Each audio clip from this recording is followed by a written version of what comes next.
Hi friends, मैं राजेश आप सभी को आपके अपने YouTube channel unique math with Rajesh sir में स्वागत करता हूं। फ्रेंड्स, आज हम क्लास 10th मैथ के मॉडल पेपर 2025 लेकर आया हूं आपके सामने, जो कि आपके एग्ज़ाम के दृष्टि से बेहद इम्पोर्टेंट है फ्रेंड्स। सो गाइज, आप इस वीडियो को पूरी और कंसंट्रेट होकर ज़रूर देखें, और यदि आपको ये वीडियो अच्छी लगे तो आप अपने दोस्तों में ज़रूर शेयर करें। और हाँ फ्रेंड्स, यदि आप चैनल पे नए हैं तो पहले आप चैनल को सब्सक्राइब जरूर करें। चलते हैं, है मॉडल 2025। ये क्या है फ्रेंड्स? है खंड आ, और ये है बहुविकल्पीय प्रश्न। जैसा कि आपको पता होगा कि ये जो पूरा प्रश्न होता है वो दो खंडों में होता है, एक खंड आ और एक खंड बा। खंड आ में 20 आपके क्या होते हैं? बहुविकल्पी प्रश्न, 1 मार्क के दिए होते हैं, 1 अंक के दिए होते हैं। और खंड बा जो होता है उसमें 5 खंड होते हैं, वो 50 प्रश्नों के वर्णनात्मक प्रश्न होते हैं। ठीक है फ्रेंड्स, तो आज मैं खंड आ और उसके खंड बा के कुछ प्रश्न कराने वाला हूं, जो कि ये वीडियो जो है वेरी इंपॉर्टेंट होने वाली आपको। सो गाइज, चलते हैं। पहला प्रश्न है कि एक त्रिघात बहुपद के अधिक से अधिक शून्यकों की संख्या कितनी हो सकती है? फ्रेंड्स, आपको हमने बता रखा है कि अगर रैखिक बहुपद है तो उसके मैक्सिमम शून्यकों की संख्या 1 होती है। अगर द्विघात बहुपद है तो उसमें मैक्सिमम शून्यकों की संख्या 2 होगी। और अगर वो त्रिघात बहुपद है तो उसमें मैक्सिमम शून्यकों की संख्या कितनी होगी फ्रेंड्स? 3 होगी। ठीक है, तो यहां कह रहा एक त्रिघात बहुपद के अधिक से अधिक शून्यकों की संख्या जो होगी वो होगी कितनी? ये त्रिघात बहुपद है, इस वजह से इसमें मैक्सिमम शून्यकों की संख्या जो होगी वो होगी 3। ठीक है, बी फॉर बॉम्बे। आपका ऑप्शन क्या है? बी, यानी 3। अब दूसरा है संख्या 140 का अभाज्य गुणनखंड होगा। संख्या 140 का अभाज्य गुणनखंड होगा, तो कैसे करोगे फ्रेंड्स? सबसे पहले आप 140 का गुणनखंड कर डालिए। 2 से कटेगा 2 7 14, फिर 2 से कटेगा 2 3500, ये फिर 3 से कटेगा 5 से कटेगा 5 7 35, ये 5 7 से कटेगा, यानी 2 2 बार है, 5 एक बार है और 7 एक बार। तो ऐसा इसमें क्या कौन है जिसमें 2 की घातें 2 हो और 5 और 1 सिंगल? तो ऑप्शन नंबर सी आपको दिख रहा है। 2 जो है वो कितनी बार है? वो 2 बार, 5 और 7, यानी प्रश्न नंबर 2 का जो ऑप्शन सी होगा वो आपका करेक्ट जवाब होगा। ठीक है फ्रेंड्स, प्रश्न नंबर चलते हैं 3 पर। क्या है? भाज्य, भाजक, भागफल एवं शेषफल में संबंध होगा। क्या होता है? भाग, भाजक, भागफल और शेषफल में संबंध क्या होता है फ्रेंड्स? यहां से अगर हम बात करें, ये जिससे आप भाग देते हो उसे भाजक कहते हैं, जिससे आप भाग देते हो उसे भाजक कहते हैं, और ये बीच में जो होता है उसे भाज्य कहते हैं, और यहाँ जो आता है उसे भागफल बोलते हैं। क्या बोलते हैं? इसको भागफल बोलते हैं। और लास्ट में जो आपका मिलता है उसे शेषफल बोलते हैं। यानी भाज्य बराबर फार्मूला होता है भाजक गुणे भागफल धन शेषफल। भाजक गुणे भागफल धन शेषफल होता है। तो जहां ये फार्मूला होगा भाज्य बराबर भाजक गुणे भागफल धन शेषफल, कहाँ है फ्रेंड्स? भाज्य बराबर भाजक गुणे भागफल, भाज्य बराबर ये सी फॉर, देखिए सी फॉर कैट, भाज्य बराबर भाजक गुणे भागफल धन शेषफल। ये ऑप्शन जो है वो आपका बिल्कुल करेक्ट ऑप्शन होगा। ठीक है फ्रेंड्स, चलते हैं प्रश्न नंबर 4 पे। कहता है रैखिक समीकरण x + 2y + 5 = 0 तथा 3x - 6y + 1 के युग्म का हल होगा। तो यहाँ सबसे पहले आपको क्या करना है फ्रेंड्स?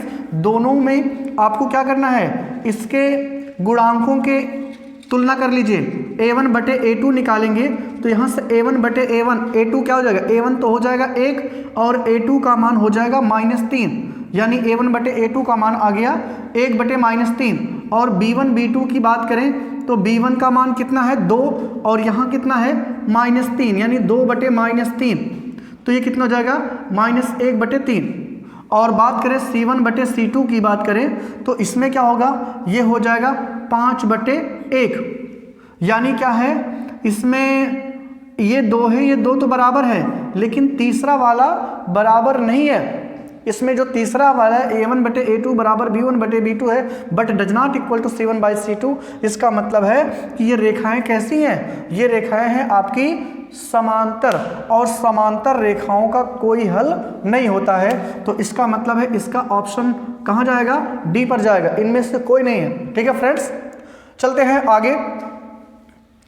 समांतर श्रेणी इतने का सार्वंतर क्या होगा? सार्वंतर का मतलब होता है आपको बताना कितने का गैप है। तो ये बताइए -4 से -1 पे आएगा, इसका मतलब है 4 क्या हुआ है, जुड़ रहा है, 4 प्लस हो रहा है। यहाँ इसमें -1 से क्या हुआ, +4 करेंगे तो +3 आएगा, और यहाँ +4 करेंगे तो +7 आएगा। तो इसका मतलब है कितने का डिफरेंस हो रहा है, 4 का। या आप जानते हैं डी बराबर क्या होता है, a2 - a1, a2 का मतलब है दूसरा पद, ठीक है, और a1 का मतलब है पहला पद। तो यहाँ से हो जाएगा -1 और ये +5, यानी आएगा +4। तो 4 जहाँ विकल्प होगा वही आपका सही होगा। ठीक है फ्रेंड्स, ये आपका प्रश्न नंबर 5 का जो विकल्प है वो डी होगा। ओके फ्रेंड्स, चलते हैं, अगला प्रश्न है, ज़्यादा टाइम वेस्ट नहीं करेंगे। द्विघात समीकरण इतने का विविक्तर होगा, डिस्क्रिमिनेंट क्या होगा? डिस्क्रिमिनेंट यू नो कि डी बराबर क्या होता है फ्रेंड्स, b² - 4ac। जहां ये विकल्प होगा b² - 4ac, वही विकल्प आपका सही होगा। यहाँ नहीं है, यहाँ भी नहीं है, और यहाँ दिखा है C for Chennai, b² - 4ac। ये क्या होता है, डिस्क्रिमिनेंट होता है, विविक्तर होता है। ठीक है, अगला है, दो बिंदुओं 2,1 और 4,1 के बीच की दूरी क्या है? इन दोनों के बीच की दूरी निकालना है। तो दूरी के लिए फार्मूला आप जानते हैं फ्रेंड्स, दूरी के लिए फार्मूला क्या होता है? दूरी के लिए फार्मूला होता है रूट में x1 - x2 का होल स्क्वायर प्लस होता है y1 - y2 का होल स्क्वायर। बात करें अगर x1 की, तो x1 कितना है 2 और x2 कितना है 4। तो 2 और 4 का अंतर कितना हो जाएगा फ्रेंड्स, ये हो जाएगा 2 का स्क्वायर। और यहाँ y1 की बात करें तो 1 है, और y2 की बात करें कितना हो जाएगा फ्रेंड्स, 1 ये भी है। तो दोनों का अंतर कितना आएगा, 0 आएगा। 1 - 1 करेंगे तो 0 आएगा। ठीक है, तो 0 का स्क्वायर यानी 2 का स्क्वायर कितना होगा 4, और 4 का वर्गमूल कितना होगा फ्रेंड्स 2। तो यानी है कि 2,1 और 4,1 के बीच की जो डिस्टेंस है वो कितनी होगी फ्रेंड्स, ए फॉर अमेरिका। ये ऑप्शन आपका क्या होगा, सही होगा, ए 2। ठीक है, फिर से समझ लीजिए, दो बिंदुओं के बीच की दूरी निकालने का सूत्र होता है रूट में x1 - x2 का whole square plus y1 - y2 का होल स्क्वायर। x1 2 है और x2 ये है, तो 2 में से 2 जाएगा तो आएगा 2, 2 का स्क्वायर होगा, और 1 में से 1 जाएगा तो 0 आएगा, यानी 2 का स्क्वायर 4 होगा, और 4 का वर्गमूल कितना होगा फ्रेंड्स 2 होगा। ज़्यादा इसमें टाइम आप वेस्ट मत करिएगा, क्योंकि सारा टाइम का मैनेजमेंट यहीं से करना है। अगर आप इस पर ज़्यादा टाइम वेस्ट करोगे तो आगे जो है वर्णनात्मक प्रश्न जो है उसमें आपका टाइम जो है वो कम हो जाएगा। तो आप इस तरह से अपने प्रश्नों को मैनेजमेंट करिए जिससे टाइम में कोई दिक्कत ना हो। ठीक है, चलते हैं अगले प्रश्न पर। प्रश्न नंबर 8 है, यदि द्विघात समीकरण 3x - 12 + m = 0 के मूल बराबर हो तो क्या होगा, m का मान होगा। तो आपसे m का मान पूछा जा रहा है, तो बताइए फार्मूला क्या होता है। यदि विविक्तर क्या हो, शून्य हो, मूल बराबर हो, तो d बराबर 0 होता है, यानी b² - 4ac बराबर क्या लगता है 0। अगर विविक्तर क्या हो, वो शून्य हो, उसके मूल बराबर हो, तब डिस्क्रिमिनेंट शून्य होता है, और डिस्क्रिमिनेंट का फार्मूला क्या होता है b² - 4ac। ठीक है, b² - 4ac। यहाँ से बात करें b की वैल्यू तो कितना है -12 का होल स्क्वायर, और -4 गुणे a का मतलब 3, और इसका मतलब m, यानी हो जाएगा 12 बरही है 144, और ये -12m बराबर कितना हो जाएगा, तो -12m बराबर कितना होगा 144, और m बराबर निकालेंगे तो आएगा 12 144/12, यानी 12 बरही है 140, m का मान आएगा 12। तो जहां m का मान 12 होगा वही विकल्प आपका फ्रेंड्स सही होगा।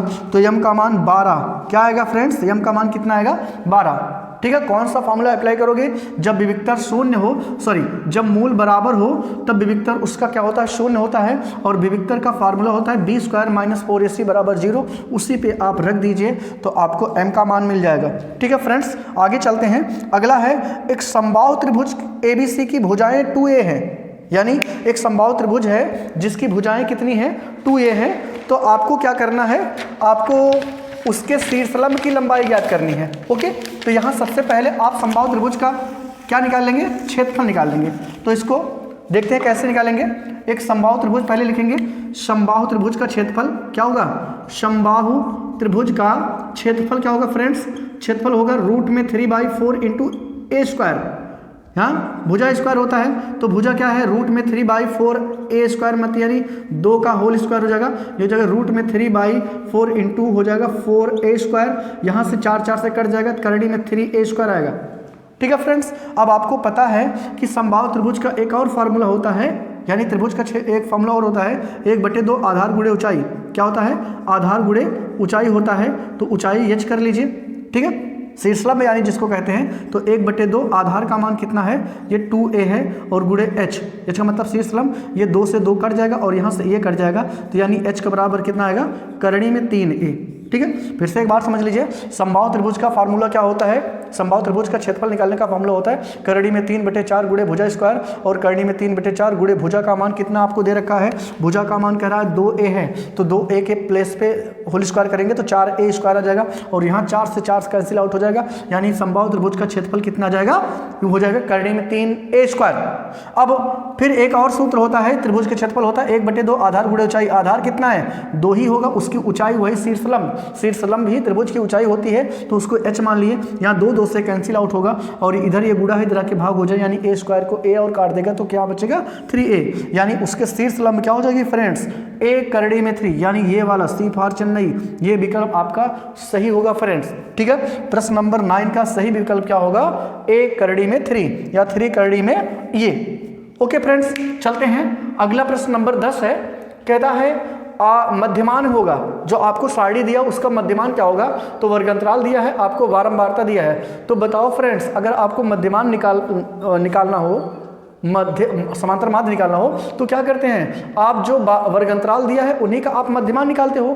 तो वर्गंतराल क्या है, ये 1 और 3 है, इसका मध्यमान क्या होगा, आप मध्यमान कैसे निकालते हो, लोअर लिमिट और अपर लिमिट को ऐड करके उसका आधा कर दीजिए। तो यहाँ लोअर लिमिट कितना है, 1 है, अपर लिमिट 3 है, तो इनको जोड़ेंगे तो 4 होगा, और 4 का आधा कितना होगा, 2, 4 का आधा कितना होगा 2, और इनका 4 5 3 8, 8 का आधा 4, ठीक है, फिर 7 5 12 6, ठीक है, और इनको जोड़ेंगे 9 7 16, 16 का 8 होगा आधा, और यहाँ 19 20 हो जाएगा, 20 का आधा 10 हो जाएगा। ठीक है, जब ये मिल जाएगा तो इनको जोड़ लीजिए, गुणा कर लीजिए, सॉरी इनका गुणा कर लीजिए, 3 दूनी 6 आएगा, ओके, और 4 दूनी 8 कर लीजिए, फिर 6 चौके 24 कर लीजिए, फिर यहाँ से 8 दूनी 16 कर लीजिए, फिर 10 तिहाई 30 कर लीजिए, और बटे में आप किससे भाग दीजिए, इनके बारंबारताओं के योग से। फिर से एक बार समझे, मध्यमान इतना आ गया, 2 4 6 8 10 मध्यमान आ गया, फिर इसी मध्यमान का और इसका गुणा कर लीजिए, 3 दूनी 6, 4 दूनी 8, और ये 6 चौके 24, और ये 8 दूनी 16, और ये 10 तिहाई 30, और भाग मुझे करना है सभी बारंबारताओं के योग से, यानी 3 2 5, 5 4 9, 9 2 11, 11 3 14, 14 से भाग करना है। ठीक है फ्रेंड्स, फिर से जोड़ लीजिए, 9 3 2 5, 5 4 9, 9 5 14, ये जोड़ लीजिए, 8 6 14, 14 और 24 कितना होगा, 38 होगा, 14 और 24 जो है 38 होगा, 38 में 6 जोड़ेंगे कितना हो जाएगा, 44 हो जाएगा, और 44 10 54, और 54 30 कितना होगा, 84 होगा, 84 को 14 से काट दीजिए, 14 6 84, यानी इसका समांतर माध्य कितना होगा, 6 होगा। ओके फ्रेंड्स, तो प्रश्न नंबर 10 का सही विकल्प कहाँ जाएगा, डी फॉर डेनमार्क, यानी डी विकल्प 10 जो है 6 जो है वो इसका समांतर माध्य होगा। ओके फ्रेंड्स, चलते हैं, अगला है, ये जो है साइन 27 और बटे कॉस 27, इसका मान क्या होगा, तो फ्रेंड इसका हमेशा मान कितना आता है, 1 आएगा। कैसे आएगा इसको देख लीजिए, साइन 27 और कॉस 63 है, तो इसको हम क्या लिख सकते हैं, साइन इसको लिख सकते हैं 90 माइनस 63, और बटे में इसको चेंज मत करिए, तो यहाँ से आ जाएगा कॉस 63 ए बी आ जाएगा,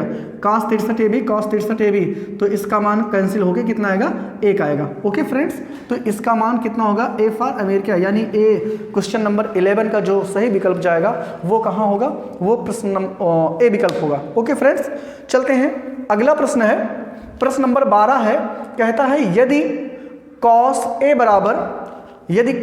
बराबर करड़ी में 3/2 हो तो साइन 2a का मान ज्ञात कीजिए। इसका कैसे मान ज्ञात करोगे फ्रेंड्स? इसका मान आपको ज्ञात कैसे करना है, यहां से आप देख लीजिए। इसका मान आप सबसे पहले यहां cos a बराबर दिया है करड़ी में 3/2, तो आप ये देखिए कितने का मान होता है, कितने cos कितने का मान होता है करड़ी में 3/2, तो cos होता है 30 का मान, यानी 30 आएगा।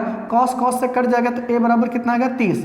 अब आपको किसका मान पूछा जा रहा है? साइन 2a, तो साइन 2 गुणे 30 कर दीजिए, साइन कितना होगा 60, और साइन 60 का मान क्या होगा फ्रेंड्स? करड़ी में 3/2। फिर से एक बार समझे, आपको दिया था cos a बराबर करड़ी में 3/2, तो आपसे साइन 2a का मान पूछ रहा है, तो यहां से cos a बराबर करड़ी में 3 है, और आप बताएं साइन cos कितने का मान होता है करड़ी में 3/2, तो cos होता है 30 का मान, इस वजह से हमने cos a बराबर cos 30 रख दिया। cos cos से कैंसिल आउट हो जाएगा, तो a बराबर कितना आएगा 30 अंश आ जाएगा, और जब a का मान मिल जाएगा तो साइन 2a में a के प्लेस पे 30 रख दीजिए, तो 30 दूना 60, साइन 60 हो जाएगा, और साइन 60 का मान कितना होता है फ्रेंड्स? वो होता है करड़ी में 3/2। ये हमने आपको 8वें चैप्टर हमने जब पढ़ाया तो उसमें ये वीडियो अच्छे से डाल रखा है कि साइन 60 का मान क्या होता है, cos 30 का मान क्या होता है, cos 45 का मान क्या, सब हमने सारी अच्छे से वहां समझा रखा है। यदि आप उसको नहीं देखे हैं तो पहले आप फ्रेंड्स उसको जरूर देखें, ठीक है फ्रेंड्स, क्योंकि अभी समय बहुत बीता नहीं, अभी 2 महीने हैं, 2 महीने में अगर आप चाहोगे तो सब कुछ कर सकते हो, ठीक है फ्रेंड्स। तो आगे चलते हैं, तो इसका जवाब सही विकल्प क्या होगा?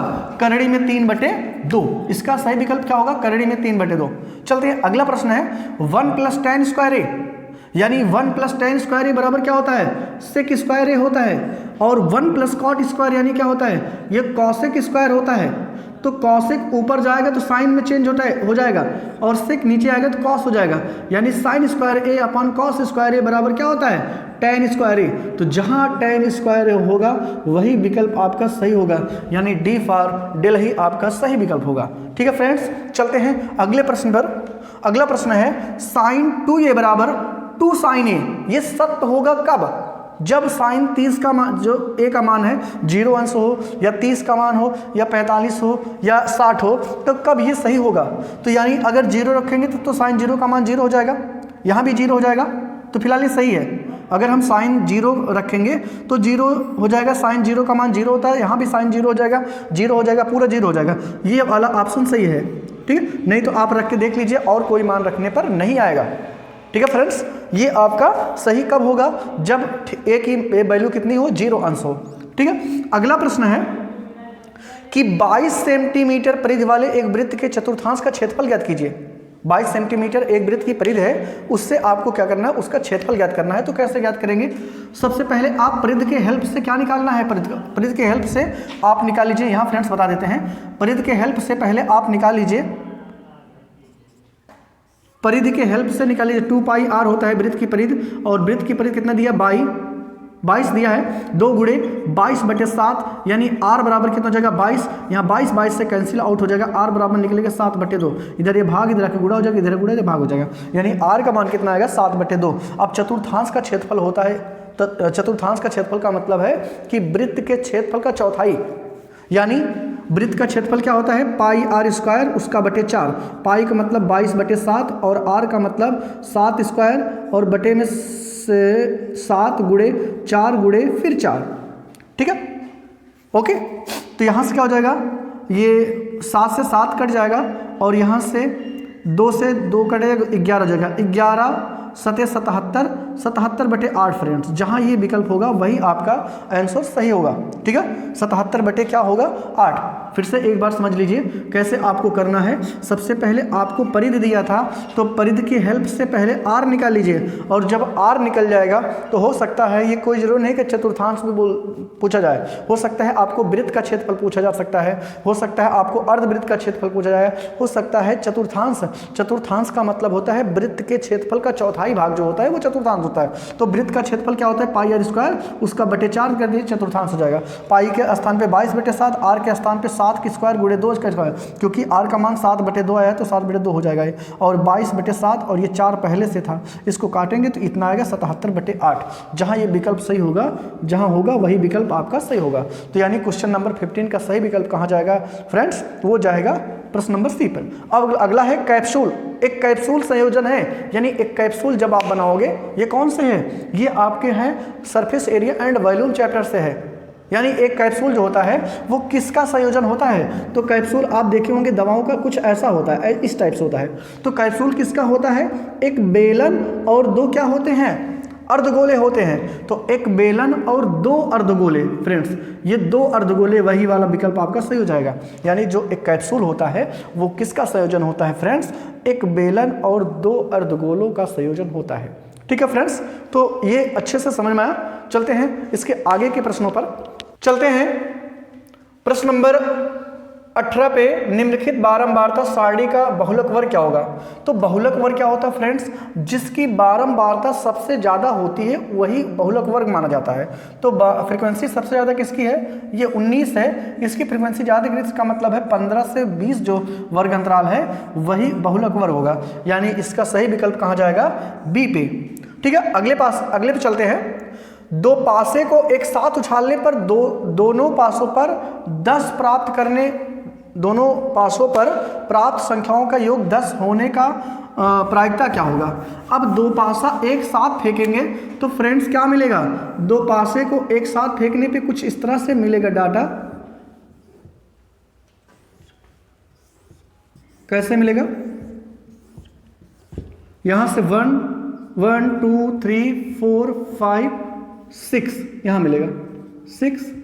तो यहां से 1 2 3 4 5 6, वहां 1 1, ठीक है, यहां 1 2, यहां 1 3, यहां 1 4, यहां 1 5, यहां 1 6, यहां 2 1 2 2 2 3 2 4 2 5, क्या आएगा? 2 5 2 6, यहाँ से 3 1 3 2 3 3 3 4 3 5 3 6 3 7 3 6 7 नहीं सॉरी, यहाँ 4 1 4 2 4 3 4 4 4 5 4 6 4 6 ये हो जाएगा। अब 5 1 5 2 5 3 5 4 5 5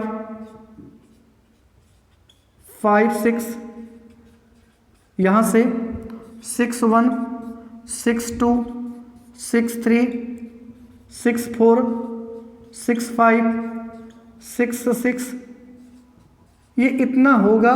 टोटल परिणाम इतने मिलेंगे, 36 परिणाम मिलेंगे यदि हम दो पाशों को एक साथ उछाले तो। अब कह रहा है कि उनकी प्रायिकता क्या होगी जिनके दोनों पाशों का योग जो है वो कितना हो? 10 हो। तो आपको दिख रहा होगा ये अगर आप देखें 6 4 10 5 5 10 और 6 4 10, इन्हीं का जो तीन पेयर ऐसे हैं जिनका योग 10 होगा, बाकी ऐसे कोई संख्या नहीं है जिनका योग कितना हो? 10 हो। तो 3 ही पेयर ऐसे हैं जिनका योग 10 होगा, यानी हो जाएगा 3/36।